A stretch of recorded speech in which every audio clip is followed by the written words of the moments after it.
Today I'll be sharing 3 journal entries that serve as a time-lapse view of how I was able to mend a seemingly broken relationship.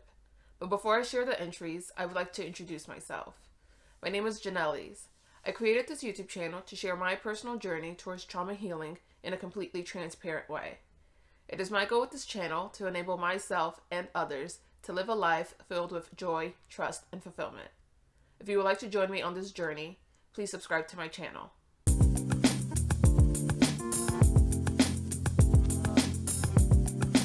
So what you're going to notice about these next 3 journal entries is that the first one was written when I was definitely feeling a lot of anger and frustration. And that came from the fact that Sam and I both came into the relationship with unpacked baggage from our past.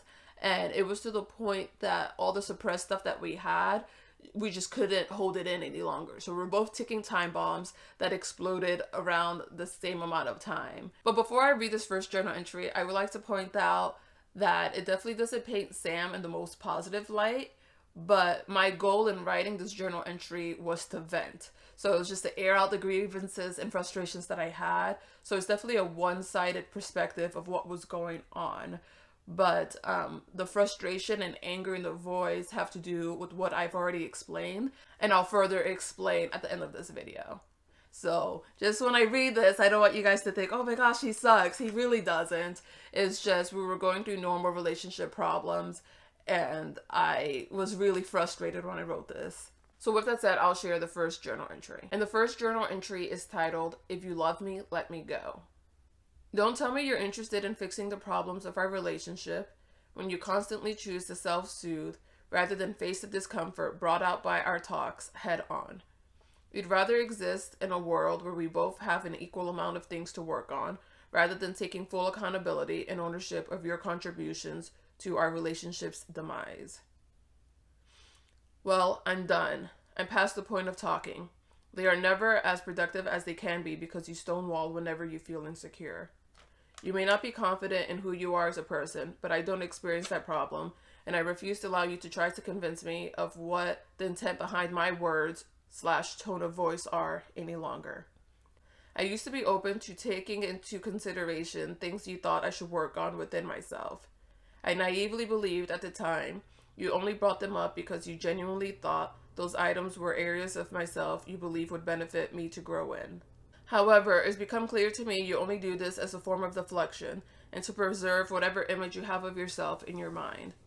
It's finally occurred to me you defended the notion of a person expressing fear and sharing their own opinions and thoughts because this is a weakness you struggle with yourself. A weakness you have no trouble blaming me for. You easily find excuses for yourself and the weak people of your past, yet struggle with cutting me slack when I express to you how I feel. There have been multiple occasions where you've written me and my concerns off because you thought I was being weak, over-emotional, dramatic, or crazy. You focus on my negative tone or tendency to close off to you, but completely ignore the ways you choose to engage with me that pushed me to that point. I'm more than ready to be done feeling guilty for acknowledging my needs aren't being met. I'm very appreciative of you cleaning and paying for stuff, but these are tasks that contribute to maintaining a home, not a relationship. You act like I bring in zero value because you offer these 2 things and I don't. This is bullshit to me because I know I have put in more effort than anyone you have ever encountered has into getting to know you as a person and learning about the root causes to your faults. I bet a knee-jerk reaction of yours is you didn't ask me to because that's the overall vibe I get. Well, if you're going to continue undervaluing me as a life partner, I'm going to quit trying to convince you of the level of care I feel I deserve. I'm fully aware of my value and worth as an individual, whether or not you choose to acknowledge/appreciate it. After I wrote this journal entry, I realized just getting all those negative emotions out, like raw and unfiltered, it really helped me refocus myself to enter a conversation more positively with Sam. Like, I think I just had a lot of frustrations that I needed to get out, not necessarily have heard. And I think that was something that kept my conversations with Sam from being fully productive, is that we would both just kind of say things that we just wanted to say, like because we just wanted it off our chest rather than because we really wanted them to be addressed, and that would derail the conversation or become distractions.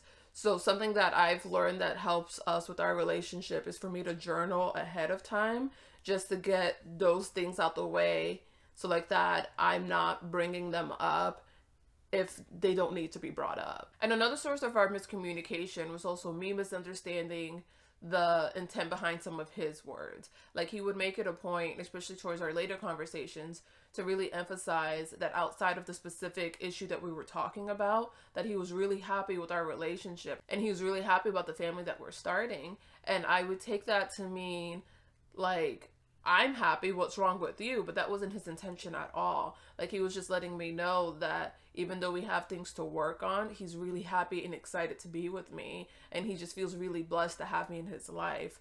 But I just took the negative perspective of that because I thought like he was trying to silence me and tell me that like my concerns weren't valid. But again, that wasn't his intent at all. So really understanding where he was coming from really helped that situation. And another big contribution to that was the fact that we didn't realize that we were treating each other assuming that they had the same intentions or motives from people from our past. Like, for him, he's not really used to having women who have strong integrity in his life. So because I knew that was his experience with women in the past, I really made it a point to let him know not all women are like that. Like, that's not the standard. Like, the women you have experience with just didn't treat you well.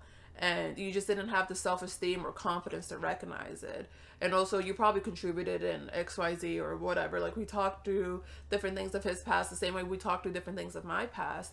And for me, it was really getting rid of this knee-jerk reaction to just kind of do things on my own. Like, I was just so used to being self-reliant and not having a support system. So whenever I felt like he wasn't living up to the support that I needed, rather being patient and giving him a chance to like better understand my needs, I would just be like, fine, I don't need you. Like, I'll work this out on my own. I've done it on my own my whole life. I'll do it again. And it just wasn't really helpful for our relationship for me to switch to that mode so quickly. So something that he had to really work on was to not make assumptions for my words and actions.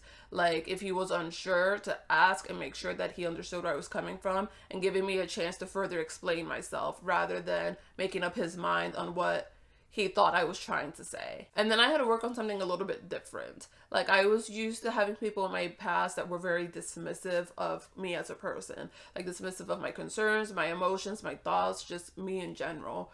So I was just really used to having this mindset of, fine, if you're going to dismiss me, I don't need you. Like, I'll figure this out on my own. I'm good on my own. I'll rise solo and all that stuff. But I really had to understand that even when he was doing things that were hurtful to me, they weren't intentional. Like, they came from places of his weaknesses that he had to work on to make better, and he acknowledged that. But he really wanted me to understand that it was never his goal to intentionally dismiss me. Like, if anything, it was like a defense mechanism, and he was working to take ownership for that. And it took some time for us to both realize these things about each other. But once we both recognized that and fully understood it, we were definitely a lot more lenient in terms of accepting each other's faults. Well, I shouldn't say accepting each other's faults, but accepting that it takes time to undo these unhealthy behaviors. So in essence, we both had to learn how to be more vulnerable with another, but it was just two different perspectives. And then moving from this journal entry to the next, which was actually written in the same day, it really shows the point of how much just journaling and airing out my grievances really set me up in a different mindset for a more productive conversation. So I was just really frustrated at how things were going. And then moving on to this one, this journal entry is called Clear Your Mind. You're about to talk to Sam using the outline you created, but first, it's important that you clear your mind. ... My expectations for my upcoming conversation with Sam is to be heard, truly heard. Like, I expect him to actively listen to what it is I have to say. I expect for him to take ownership of his words/actions, and I'll do the same. I expect for him to be respectful and mature, and I'll do the same. I expect for him to be completely present, and I'll do the same. I'm really needing for this conversation to go well because I'm growing more and more exhausted with trying to keep this family fully intact. I've lost the will to fight before, and it feels as though I'm nearing that end yet again. Well, here goes nothing. Huge difference that I noticed between this journal entry and the first is my focus. Like, I feel like the first journal entry, I more so focused on Sam's negative contributions to the relationship and how I felt he should change to make our relationship better. Whereas in the second one, I take more ownership of my contributions as well. Like, rather than fixating on how he should change or how I feel like I should point out the negativities that he brings so he can make them better, just really focusing on what I could do to make the relationship better. But another thing is, while in that conversation, I really took on the mindset of really just focusing on the things that I had control over and things that I could change. Like, even if he does have negative contributions, I can't force him to not have them. I can point them out and let him know how they made me feel, but I had to recognize and accept that it's up to him to fully decide if he wanted to accept them and acknowledge those negative attributes, and then on top of that, if he was willing to change them. So rather than fixating my time on that, I just focused on trying to help him better understand where I was coming from, but then focusing on what I myself could fix within the relationship myself that I was bringing. And the third journal entry is titled Deriving Gratification from Pure Solitude. I'm learning how to be alone all over again. Each time I would adapt myself to prefer distraction over solitude, I was unknowingly letting anxiety take existence in my body and slowly fester and spread. Even now, as I write this, I'm struggling to keep my mind off potential distractions and on the page instead. Sam has been shouldering the burden of me attempting to fight off this urge. As doubtful as I felt, I know deep in my heart he's my safe haven, and I'd feel so lost without him. It is my goal in life to introduce him to a world of living in the bliss the majority of the time. I aim to strip him of his worries, insecurities, and self-sabotaging habits that prevent him from fully enjoying all that life has to offer. But first, I must relearn what it means to derive gratification from pure solitude. I have taught and retaught myself this skill many times over, and I'm confident I can do it once more. I'm so excited to embark on this journey once again. I'm even more excited to do so at the same time as I rediscover what it means to live life as myself without my trauma responses and learned survival tactics. I'm excited to become that version of me, the one I'm destined to be, again and forevermore. Only God knows when it was last that I experienced life as that innocent young girl. I no longer feel resentment for the light and brightness being stolen from my eyes. I'm currently living in my better days with even better ones awaiting my arrival just up ahead. Down the road, if you will. I am so lucky to have won the jackpot that is my family I have created with Sam. Any further blessing gifted to me is just the icing, whipped cream, and cherry on top.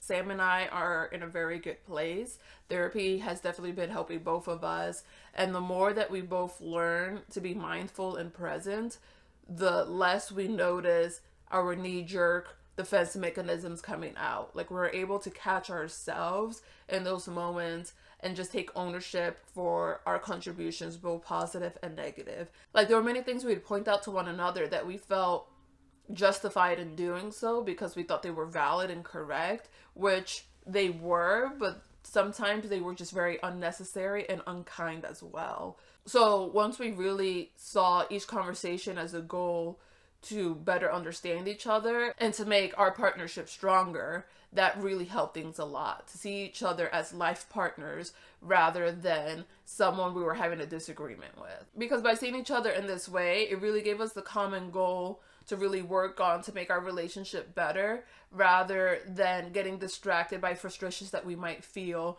that again led to us saying things that were true but again weren't necessarily necessary to say or kind. And then by minimizing the occurrence of the times that we would say these needless comments, it really helped us stay on focus with the conversations that we were having. Like, it really helped us remain a team while we continue the conversation rather than slowly drifting apart and kind of like being on our own islands, feeling like we were fending for ourselves. These changes definitely didn't come easy on either one of our sides, and you can really hear the frustration in the second journal entry where I was just like, I don't know what's going on and I don't know if it can be fixed. But a big thing that really helped was both of us knowing how we felt about one another. Like, that's something that we've never had a problem with. Like, our love for each other has always been strong. Like, we've always felt bonded.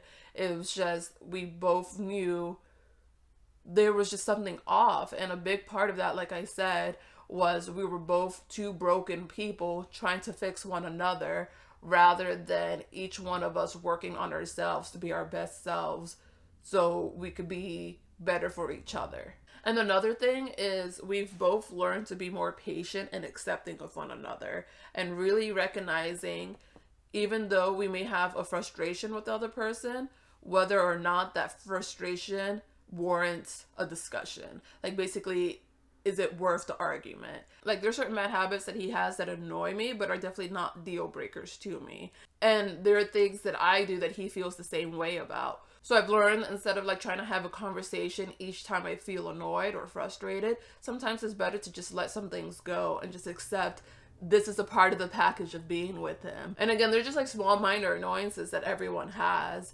So it's just getting rid of this idea of like the perfect relationship or the perfect person, because neither one of us fit that bill. Like, it's impossible to be perfect. So instead of doing that, the approach that we both take is really focusing on what we're grateful for about each other. So we definitely offer each other a lot more praise than we used to. So instead of nitpicking all the negative stuff that we didn't like and trying to fix those, we really focus on thanking each other and pointing out the things that we really appreciate in one another. And that's made a huge difference in our relationship. But with that said, please share with me in the comments any experiences that you have with mending a seemingly broken relationship and what that experience was like for you.